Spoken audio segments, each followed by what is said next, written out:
大家好，我是小菜花，今天和大家分享好吃解馋的杂烩锅。准备一块鸡胸肉，冷水下锅，放进2根葱，再倒入些料酒，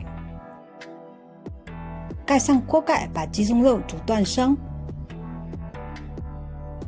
鸡胸肉煮至用筷子很容易插进，就表示可以了。然后把煮熟的鸡胸肉取出，放盘子里。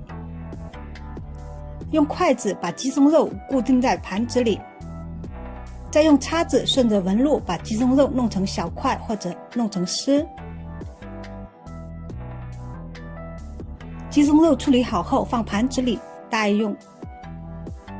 接着准备2-3瓣蒜，几个小红辣椒，把蒜压扁切碎。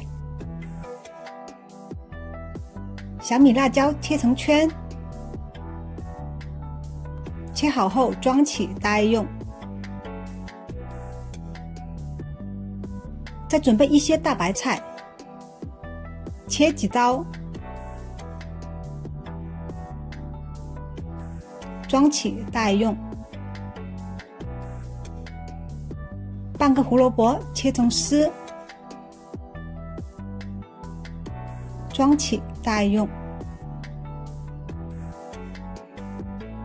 香菜1小把，切成长段，待用。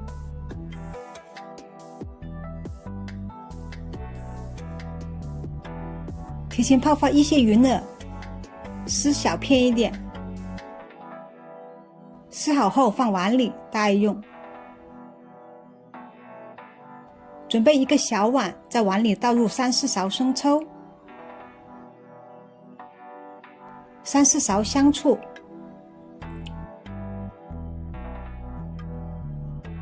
，1小勺盐，一些胡椒粉，拌匀待用。砂锅热锅下油，放进蒜和1瓣的小米椒，炒出香味。接着把胡萝卜丝放进来，翻炒几下，再把白菜放进来，翻炒。白菜炒至微软，把木耳放进来，接着倒入些清水，再放进些烧肉或者各种自己喜欢的丸子，放进些金针菇，再把鸡胸肉也放进来，